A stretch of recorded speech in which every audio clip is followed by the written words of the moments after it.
Hello friends, आज की हमारी वीडियो का टॉपिक है poem daddy by Sylvia Plath. Friends, पहले हम इस पोएम के बैकग्राउंड के बारे में पढ़ लेते हैं।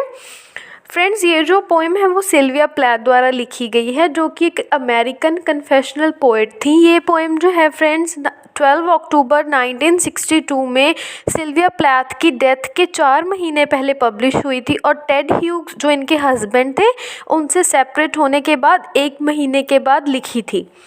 फ्रेंड्स, इस पोएम का जो है एक डार्क टोन है और इसमें हमें डेथ और सुसाइड की इमेजरी भी दिखाई हुई है।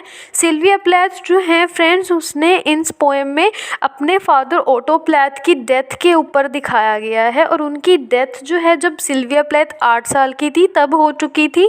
डैडी पोएम में सिल्विया प्लैथ अपने फादर को गॉड से कंपेयर करती हैं। जैसे जैसे फिर पोएम प्रोग्रेस करती है तो प्लैथ जो है अपने फादर को जो है नाजी सोल्जर्स से और खुद को एक ज्यूइश प्रिजनर से कंपेयर करती हैं। होप आपको पोएम का बैकग्राउंड क्लियर हो गया होगा। चलिए फिर हम अपनी पोएम की तरफ बढ़ते हैं। इसका पहला स्टैंजा जो है वो है you do not do any more black shoe in which I have lived like a foot for 30 years poor and white barely daring to breathe or achoo. Friends, इसमें प्लैथ कहती है कि आप हमारी बिल्कुल फ़िक्र नहीं करते। वो अपने फादर को कह रही है। फ्रेंड्स, ये जो पोएम है ये जो है प्लैथ की अपने फादर के लिए मेमोरी में चलती है। वो अपने फादर को सब कुछ कहती है, बट ये जो है ये इसमें सरफेस लेवल में इसका कोई अलग मतलब है और डीप लेवल में इसका अलग मतलब है। पहले हम पोएम को स्टैंजास वाइज पढ़ लेते हैं। प्लैथ कहते हैं कि आप हमारी बिल्कुल फ़िक्र नहीं करते, आप मेरे लिए एक ब्लैक शू हो। वो अपने फादर की यादों को कह रही है कि आप मेरे लिए एक ब्लैक शू हो जिसमें मैं फंसी हुई हूँ पिछले 30 सालों से। प्लैथ इसमें अपने फादर की मेमोरीज़ को बोल रही है कि वो आपकी यादों में पिछले 30 सालों से फंसी हुई है और मैं इस तरह से उलझ कर रह गई हूँ कि मुझे अब इसमें सांस लेनी भी मुश्किल पड़ रही है। मैं जो हूँ अपनी ज़िंदगी को जीने के लिए मुझे जो है ठीक नहीं मिल रहा। मैं आपकी यादों से निकलना चाहती हूँ। अब सेकंड स्टैंजा में प्लैथ कहती है daddy I have had to kill you, you died before I had time, marble heavy a bag full of god, गैसली statue with 1 grey toe, big as a Frisco seal.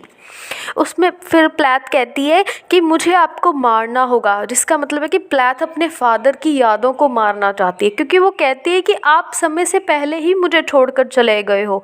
आपकी यादों का भार इतना ज़्यादा है कि मैं आपका एक भूतिया पुतला जिसका शरीर जो है इतना ज़्यादा बड़ा है उसको मैं कैरी कर पा रही हूँ, पर मैं अब जो है वो मेरी सहन शक्ति से परे हो चुका है। अब मैं उसको भार को जो है अपने कंधों पर नहीं ढो सकती।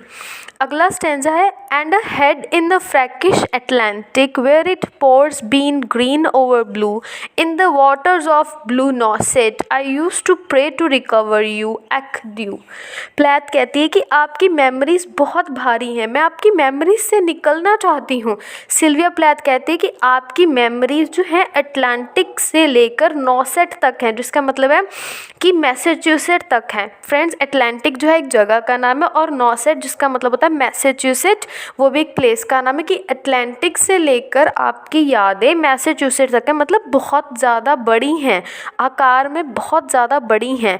एक्ड्यू का मतलब होता है फ्रेंड्स उसका मतलब होता है OU, जो कि एक जर्मन वर्ड है। प्लैथ कहती है कि मैं आपकी मेमोरीज़ को पहले तो संजो कर रखना चाहती थी, पर वो बहुत ही ज़्यादा पावरफुल है, इसलिए मैं अब इनसे बाहर निकलना चाहती हूँ, मैं अपनी ज़िंदगी जीना चाहती हूँ।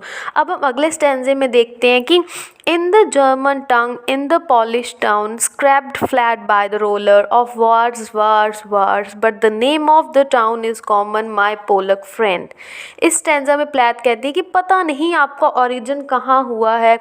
वो अपने फादर से क्वेश्चन पूछ रही है कि आपका ख़ानदान कौन सा है। वो कहती कि वैसे तो मुझे पता है कि आप पॉलिश टाउन से हो और वहाँ पर जर्मनी लैंग्वेज बोली जाती है, पर वो कहती कि पर यहाँ पर वो उस टाउन में पैदा हुई है जहाँ पर जंग के बाद जो है दूसरी लैंग्वेज आ जाती है। वो उसे खुद को पता नहीं है कि उसे कौन सी लैंग्वेज जो है उसकी खुद की है और कौन सी लैंग्वेज उसे बोलनी चाहिए। अगले स्टैंजा में प्लैथ कहती है कि says there are a dozen or a two, so I never could tell where you put your foot your root, I could never talk to you, the tongue stuck in my jaw. Plath कहती है कि मेरे father की तरह उनके जो शहर के लोग थे, जो जर्मनी के लोग थे, जिन्होंने हिटलर जैसे जल्लाद को जन्म दिया, जिसने इतने सारे शहर जो हैं वो तबाह कर दिए, हज़ारों लाखों लोगों को मारा था, वो कहती है कि मैं कभी आपको जो है जान नहीं पाई, मैं आपको जो है कभी मैंने आपको बता नहीं पाई कि मैं आपसे की क्या बात जानना चाहती हूँ, कभी आपसे बात नहीं कर पाई। जब भी मैं आपकी लैंग्वेज जो है बोलने की कोशिश करती थी तो मेरी ज़ुबान जो है वो मेरे जॉज़ में, वो मेरे मुंह में जो है दब कर रह जाती थी, मैं कभी अपने आप को आपसे एक्सप्रेस नहीं कर पाई।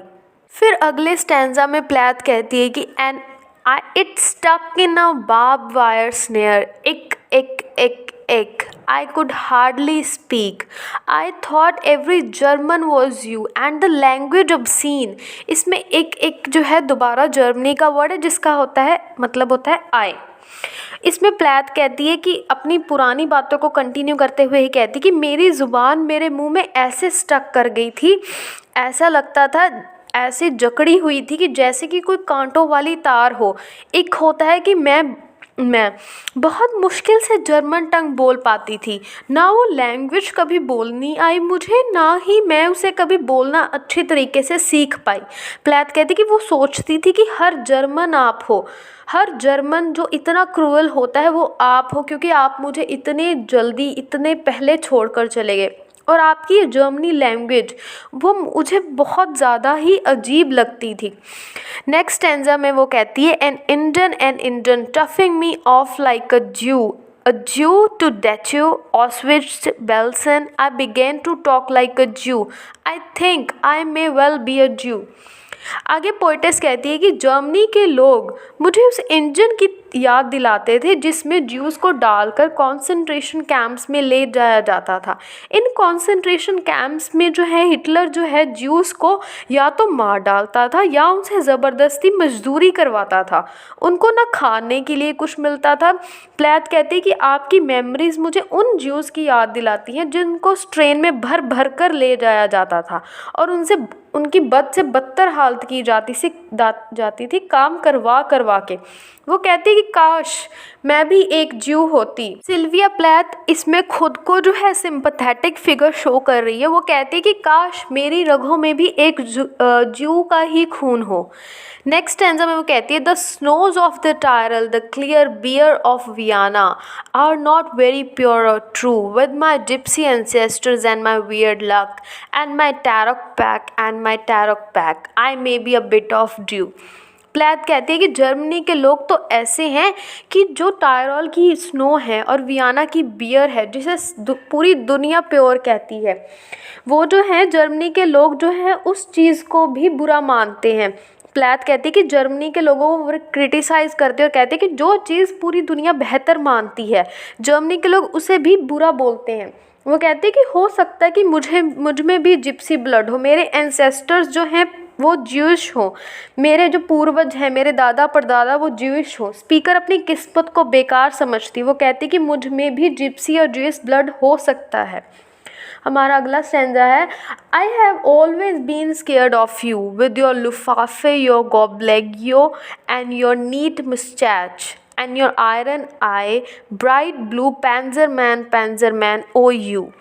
प्लैथ कहती है कि मुझे आपसे हमेशा से ही डर लगता था। वो अपने फादर को कहती है कि बाकी जर्मनी के लोगों की तरह क्या पता आप भी उतने ही बुरे हों जिन्होंने लाखों करोड़ों लोगों को मार डाला, उनकी जो है उनसे उनकी ज़िंदगियां छीन ली। आपकी जो ब्राइट ब्लू आइज़ हैं उनसे मुझे हमेशा से डर लगता था। फ्रेंड्स, जो आयरन इसमें वर्ड यूज़ हुआ है, आर्यन जो इसमें वर्ड यूज़ हुआ है वो एक रेस थी जिसे जो है परफेक्ट माना जाता था। वो माना जाता था कि उस रेस के जो सभी लोग हैं उस जात के वो जो है एक परफेक्ट थे और उनकी जो है गिनती वैसे भी बहुत ज़्यादा थी। इसलिए पोइटेस जो है आयरन रेस को जर्मनी के लोगों से कंपेयर करती है जो कि अमाउंट में उस टाइम में ज़्यादा थे। पैंजर जो है फ्रेंड्स वो एक टैंक होता है जिसे हम वॉर्स में यूज़ करते हैं। वैसे ही पोइटेस जो अपने फादर से इनडायरेक्टली जर्मनी के लोगों को बोल रही है कि आप सब पैंजर मैन हो, मतलब बहुत ही ख़तरनाक लोग हो आप।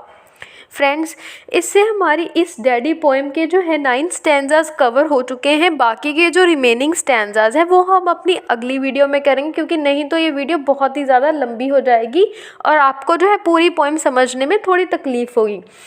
आपको अगर यहाँ तक पोएम समझ लगी हो तो वीडियो को लाइक ज़रूर करिएगा, और अगर आपको समझ में आई हो और आप अपने फ्रेंड्स की भी हेल्प करना चाहते हो तो उनके साथ शेयर ज़रूर करिएगा। अगर आप मेरे चैनल पर नए हो तो जल्दी से जल्दी जाकर चैनल को सब्सक्राइब कीजिए, और वीडियो की नोटिफिकेशन सबसे पहले पाने के लिए बेल आइकन प्रेस करना मत भूलिएगा।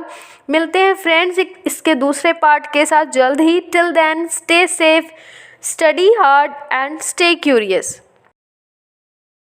Hello friends.